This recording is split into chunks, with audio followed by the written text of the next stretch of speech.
Hello, everyone, and welcome back to Randy's Old Time Radio Shows. Close your eyes and picture yourself in your cozy 1950s living room. Tonight, we're calling all the happy boys and honeys to gather around the glowing dial of their parents' radio, because right now, it's time for the Comic Weekly Man. Your favorite Sunday funnies come to life with voices, music, and laughter. Follow along with Blondie, Flash Gordon, and more in this delightful journey through radio magic. Now, let's open up tonight's funny pages.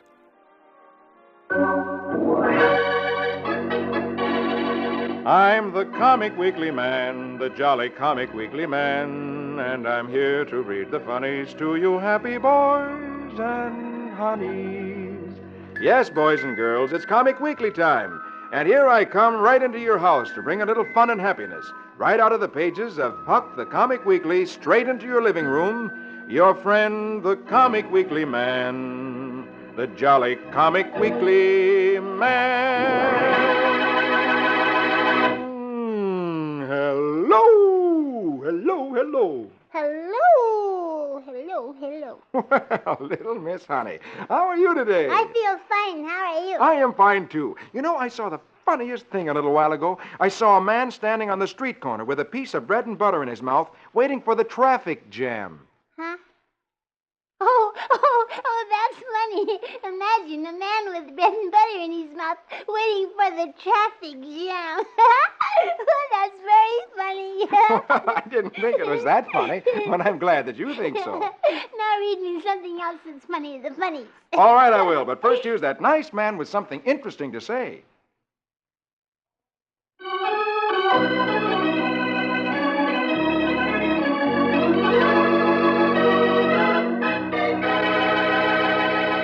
Now, here we go with Puck the Comic Weekly, and at the top of the first page... Snookums, snookums, snookums. And we'll read that right away. So, will everybody please get their funny paper spread out to the first page? I've got mine. And if anyone hasn't got Puck the Comic Weekly with them today, be sure to have your daddy or mommy get it next week so you can follow the comics with us. Now, here we go with Snookums. Magic words by the music, please. Very well, my lady. Diddly-da, diddly-do, wick-a-mack-em, ookums. Let's have a little tune for little Snookums.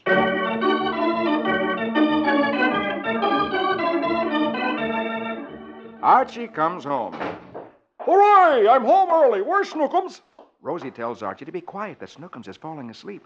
Archie answers, last picture, top row. Oh, all right, I'll be quiet. But he likes to have me sing him to sleep. So he tiptoes into the nursery. First picture, bottom row. Archie sits down in back of Snookums' crib and starts to sing.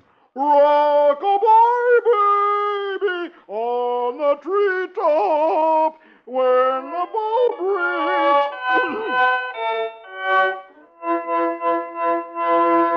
About 15 minutes later, Rosie comes in and asks Archie if he feels all right. Archie replies, "Why, sure. I'm singing Snookums to sleep." And Rosie says, last picture, that Snookums is not in there, that he's asleep in the den. And Archie goes...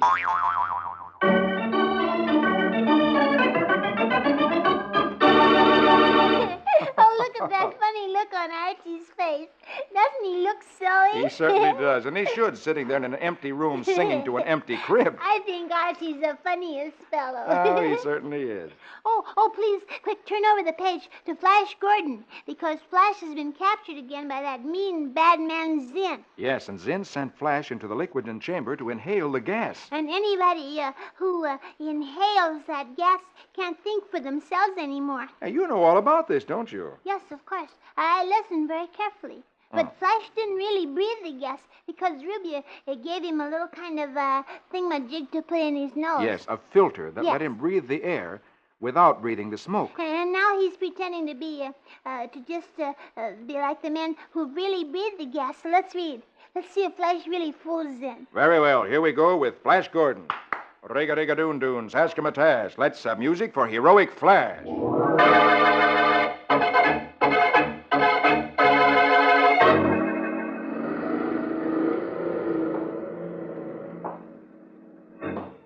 Zinn has told Flash to follow him as he drives off in the car.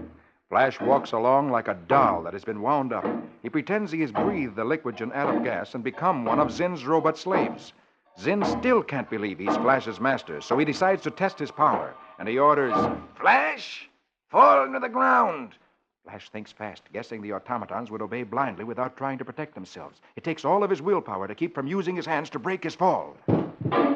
When Zinn sees Flash fall face downward to the ground, he's sure that Flash has breathed the gas and is now entirely in his power. So last picture, top row, Zinn gloats, "Now I can rule Mongo through him, Rubia. Flash, go to the slave barracks till I send for you." First picture, bottom row, in the slave barracks, which is the prison where all of the slaves are kept. Flash asks questions of the others, but the zombie-like victims of liquid gas don't even seem to hear Flash's questions. He's sadly studying these living dead, whom he must imitate when the barracks door opens. It's Rubia, who tells Flash to follow her. She leads Flash to her wing of the palace.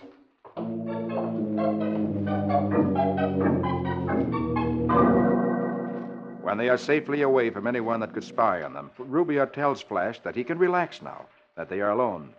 Flash asks, "Why did you save me from the slave gas?" Rubia, last picture, puts her arms around Flash and tells him she saved him because she loves him. And again she tells him that Dale is dead and asks Flash if he can't learn to like her.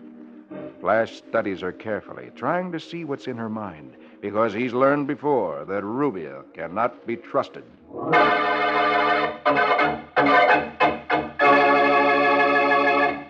I'm glad that Rubia saved Flash, but even so, I don't like her, because she told Flash that Dale is dead, and Dale is not dead. No, she's not.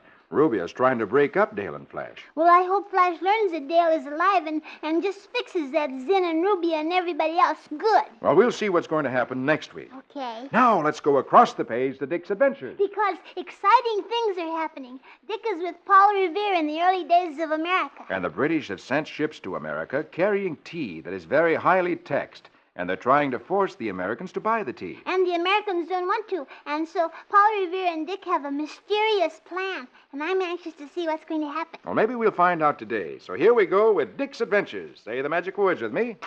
Riggedy-pack, kazak, kazik. Let's have music for Adventurous Dick.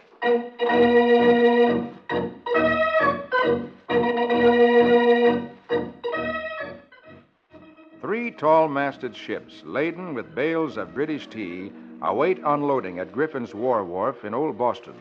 The month is December, the year 1773, and the tea is taxed without Yankee consent. So Dick has been invited to join a strange tea party. As Dick and Paul Revere join the party of men dressed like Indians, last picture, top row, Dick is told, Give the password. Dick replies, "Saltwater tea." Chief Paul Revere is in charge. At his word, the Indian braves, Dick knows them as clerks, merchants, laborers, lawyers, press in closer to the ships. First picture, next row. A squad of red-coat soldiers is on guard. The men stop, and there are low, whispered instructions. Paul tells Dick, Now, easy, Dick. We want no fighting. Just dump the tea overboard. Dick asks, "Only the tea, Mr. Revere? Not the redcoats?" Paul replies, last picture, middle row, Absolutely not the redcoats. Unless in the dark you should happen to mistake them for bales of tea. I might make that same mistake myself, lad. At the thought that he can push redcoat soldiers overboard, Dick answers with a grin, "Oh, I understand, sir." And then...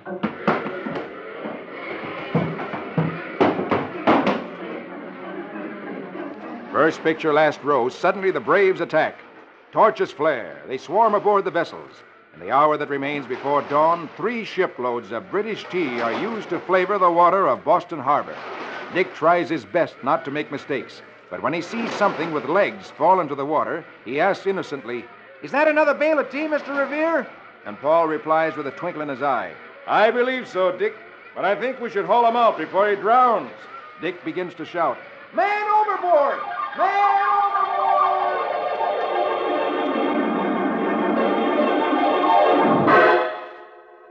Last picture, Dick finds himself in bed. His mother and dad are leaning over him, and his mother tells him that he's been making a lot of noise and asks what's the matter. And Dick replies, "Huh? Oh, I'm sorry, Mom. I was just dreaming about the Boston Tea Party. Gosh, what a party that was.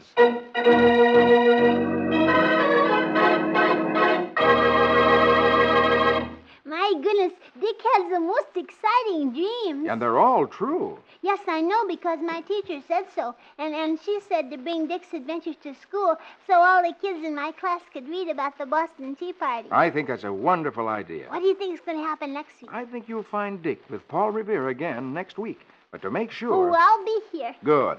And now look, here's Rusty Riley underneath Dick's adventures. You know, I'm worried about Rusty Riley because that slinky Taffy Allardyce, who's Mr. Miles' nephew, knows that Tex is going to take Big Blaze to the racetrack where he'll be safe. Yes, and now Rusty hears Taffy tell his wife, Goldie, that he'll have to fix Big Blaze tonight. I just hope they don't discover that Rusty has heard them talking. Well, let's read and find out. So here we go with Rusty Riley.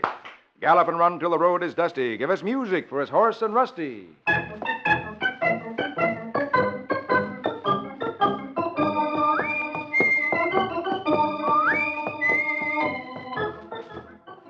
Rusty sits quietly in the big chair in front of the fireplace in the Miles house, hoping that Taffy and Goldie will not see him. He hears Taffy say, "Something will have to be done about Big Blaze tonight. If I don't keep him out of that race, Corky will get rough." Goldie tells him they'd better get back and join the party in the next room. Taffy answers, "Well, I'll have to find some excuse to slip away and phone Corky. He may have a suggestion." So Goldie tells Taffy to go back to the dining room, that she'll be there in a minute. As Taffy goes off, Goldie looks at the hats and coats that belong to the guests who are at the party and says, "I think I saw a man's wallet sticking out of the pocket of one of those coats on the sofa." As she begins to search the pockets, Rusty, who doesn't see this, slips out of the room and down the stairs and says to himself, "Suppose I should have stayed in there with those coats and things, but I gotta see Tex or Mr. Miles and tell them what I heard." As Rusty goes downstairs, Goldie, last picture top row, finds the wallet in one of the coat pockets and exclaims, "Ah, I thought so. This is my chance to fix that insufferable Rusty, and I mean for good." So she takes the wallet, meaning to use it to get Rusty into trouble, then quietly slips from the room.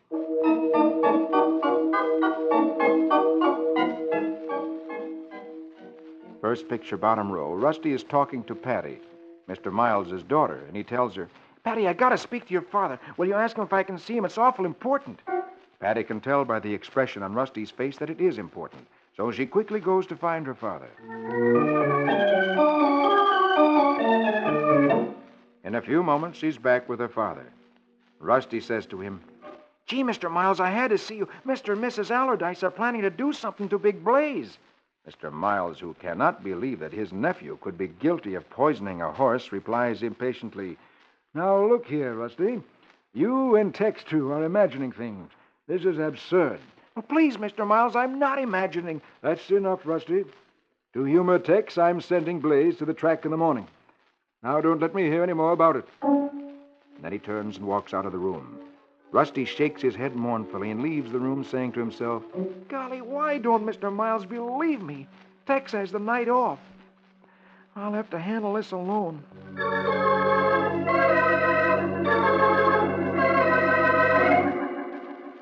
A few minutes later, as Patty is going upstairs, she sees Goldie, last picture, going into Rusty's room and behaving in a very suspicious manner. Patty says to herself, "Well, jeepers, that's Mrs. Allardyce going into Rusty's room. Now, what could she want in there?"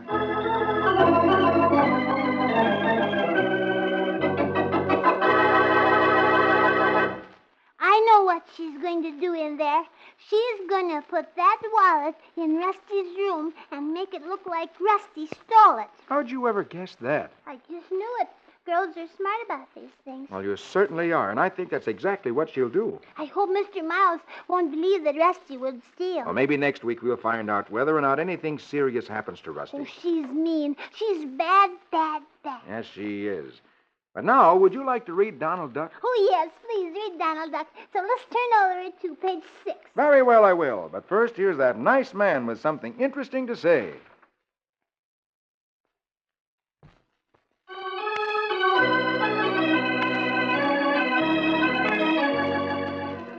Now, here we go again with Puck the Comic Weekly and Donald Duck right on top of page 6. Say the magic words with me.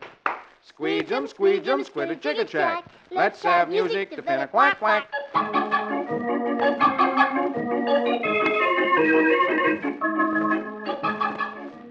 Donald has decided to improve his garden, so he decides that he needs some more good dirt. And he says to his nephew, Huey, Now to get some good topsoil. so off they go with a wheelbarrow to get some good dirt. Huey asks, Are you going to that vacant lot over on Elm Street? Donald replies, Nope, I'm smart. I'm going to the one up on Hill Street. and Huey answers, Oh, yeah, I get it. Downhill all the way back.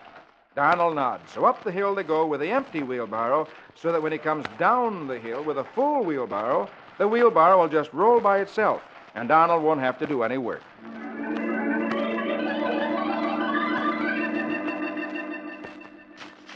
Last picture, top row. Donald has piled the dirt high on the wheelbarrow, and Huey says, My, that's an awful big load. and Donald replies, Why not? I'll have old man Gravity working for me on the return trip. and then he starts down the hill for home. The load is so heavy that the wheelbarrow starts to roll rather fast, and Huey yells, first picture, bottom row. Hey, don't go so fast. But the wheelbarrow goes even faster, and Huey yells, Hey, wait up. Donald, who can't hold the heavy load back, answers, I can't. I'll meet you at home. faster and faster down the hill, the wheelbarrow goes. They come to a turn, and Huey yells, Hey, we turn here. Donald yells, I can't. and over the curb it goes. Bumps across the street through a fence, and then, all of a sudden, Huey yells, Uncle Donald, let go. and there's a big splash. On last picture, Donald and Huey look at the wheelbarrow, which is in the river, and Donald feels just like this.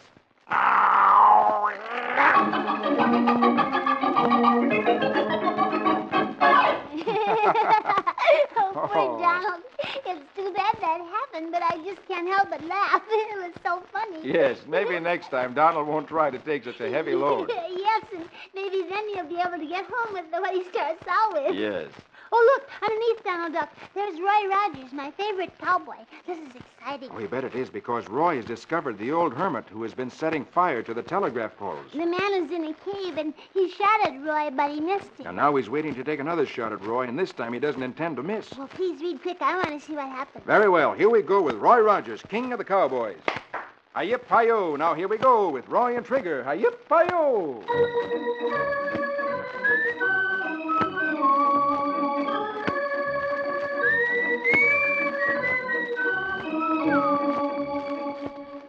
The old hermit watches the rock that Roy ducked behind.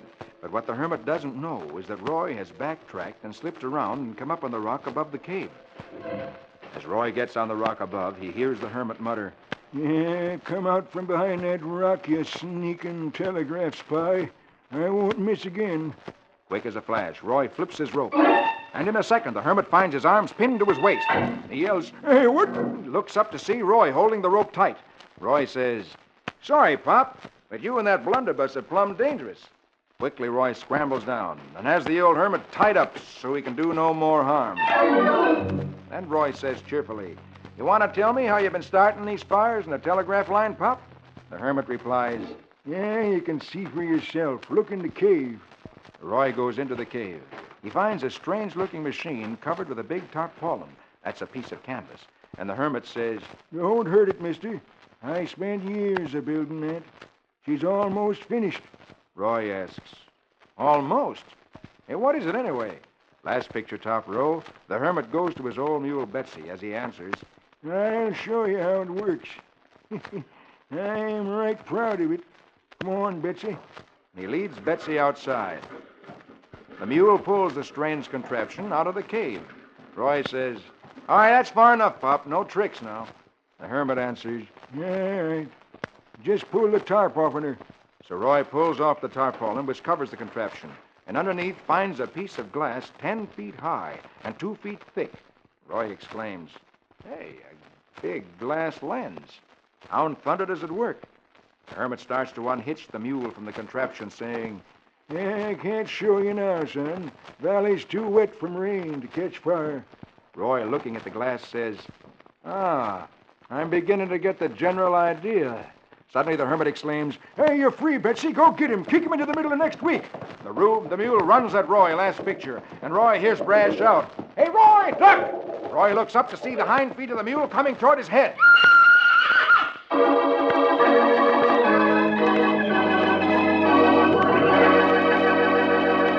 Oh, my. I hope that mule doesn't really kick Roy. I hope not. But next week we'll find out for sure. Oh, now could we read the Dagwood and Blondie? We certainly can if you'll pick up the first page of the second section of Puck the Comic Weekly. Here it is. Spread out before me. Very well, here we go with Dagwood and Blondie. Ramafoo, ramafum, zim, zam, zombie. Conjure me music for Dagwood and Blondie.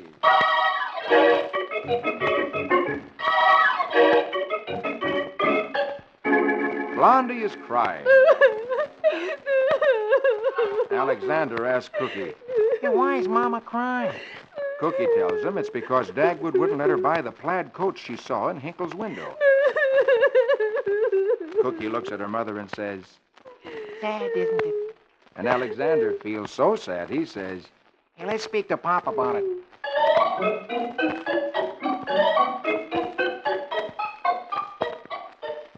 But when they talk to Dagwood, he folds his arms firmly last picture top row, frowns ferociously and says, "No. And when I say no, I mean it. She can't have the coat." Cookie and Alexander leave the room, and Alexander says, first picture next row, Gee, I've never seen Pop so hard-hearted.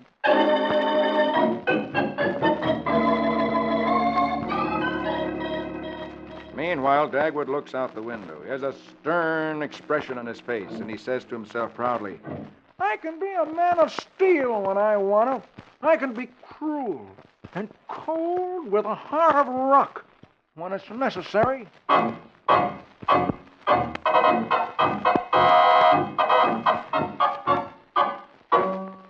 Then Blondie has a scheme. She bustles around in the kitchen and says, I'll cook all his favorite dishes for supper. That always wins him over. So she happily cooks Dagwood's favorite supper, hoping that he'll be so happy about it that he'll buy her the coat. But as he finishes supper, first picture next row, Dagwood pounds the table fiercely and roars, "It's a delicious supper, but no coat. Understand? No coat." Dagwood frowns fiercely. And Blondie burst into tears again. And Dagwood suddenly looks very sorry. And he goes out of the room and comes back, last picture of the row, with a box and hands it to Blondie, saying, "Stop crying, dear. Here's your coat. I bought it for you yesterday." Blondie exclaims, Well, then why did you tell me I couldn't have it? Dagwood answers, first picture bottom row, "I was practicing being firm. I knew you wanted the hat that was in the window, too, and, well, I wanted to be firm about it." Blondie says, Oh, darling, you don't have to worry about that. I bought the hat this morning. "Hmm?" And she puts on the hat and coat. And says to Dagwood, last picture, You're the sweetest, kindest man in the world. Dagwood takes one look at the hat he didn't want her to buy, and then a look at the coat which he had to spend so much money for, and he chews his fingernails and moans, "Oh, husbands are a sorry lot."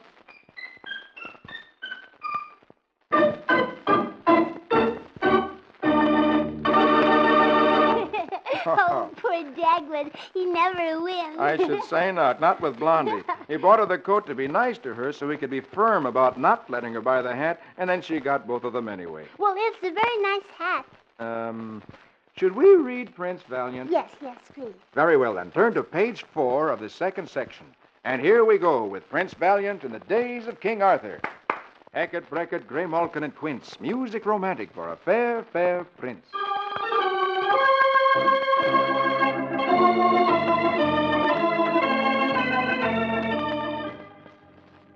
Hap Atlas swore on his father's deathbed that he would take and rule the land of Thule, whose ruler is King Agwar, father of Prince Valiant. But when King Hap Atlas attacked the castle of King Agwar, his well-laid plans come to nothing before a seemingly empty castle that defies capture. Now, the army he should have surprised and have defeated in battle is behind him in his own country, raiding his own kingdom. And he decides it's time to make peace. So King Agwar and King Hap-Atla have met to see if they can come to sensible peace terms. And then Alita makes friends with Hap-Atla's queen and leads her into their castle. With great gallantry, Hap-Atla leaves the peace conference and enters the castle in search of his wife. In Alita's apartment, he finds her, trying on gowns. His brave gesture ends in a wave of confusion and embarrassment. The women are very annoyed to find a man marching into their room when they are trying on dresses, and even the most patient and dutiful of queens can lose her temper. In the first picture next row, Hap-Atla gets a good scolding from his wife, and she ends by saying, "I'm staying here until you settle your old war and have my baby sent into me. Already he has the sniffles from sleeping in a drafty tent." As he backs away, Alita tells him that he can't take this fortress, that the warriors of Thule are behind him, and that he'll have to pay for every bit of damage his nonsense has caused, and that he'll keep his army here until King Agwar's men have returned to their homes, and that there's to be no more fighting. And then she orders him to tell King Agwar that dinner will be served in an hour.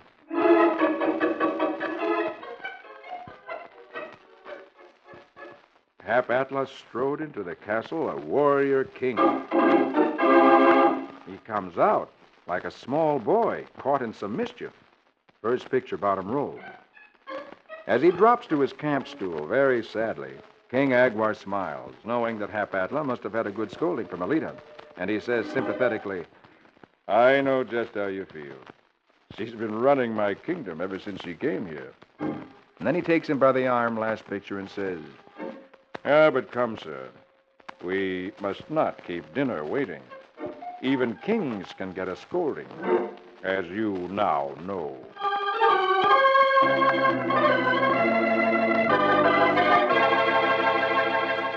Well, he deserved a good scolding, and he'd better listen to Alita if he doesn't want to get into more trouble. Now, he'd better. And if he listens to her, maybe there'll be peace and quiet in the kingdom, and there'll be no more killing. Well, I hope so. Well, that's all the time I have, but I'll be sure to see you next week at the same time. Well, I will be here. Good. Now, before I go, here's that nice man with something interesting to say.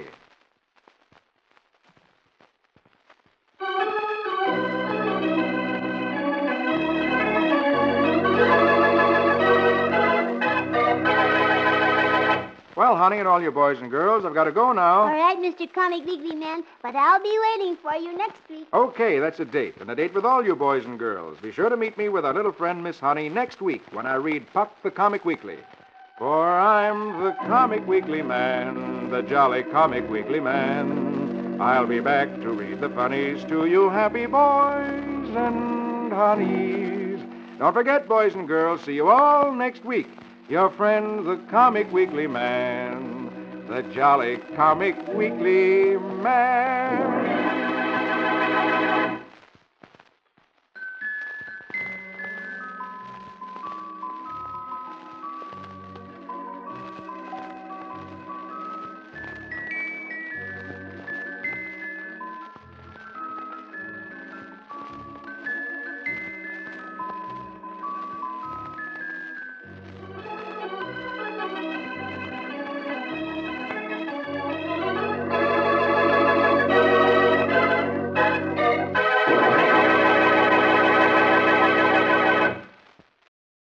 Well, folks, that's all for this episode here on Randy's Old Time Radio Shows.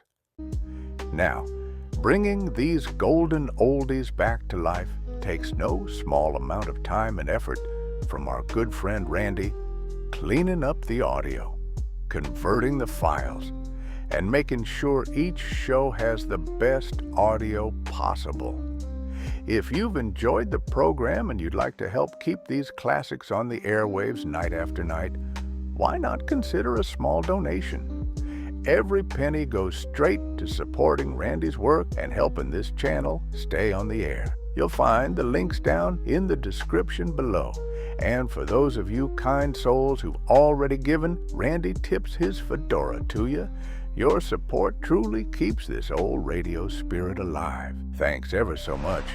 And until next time, keep those dials tuned and keep the memories rolling.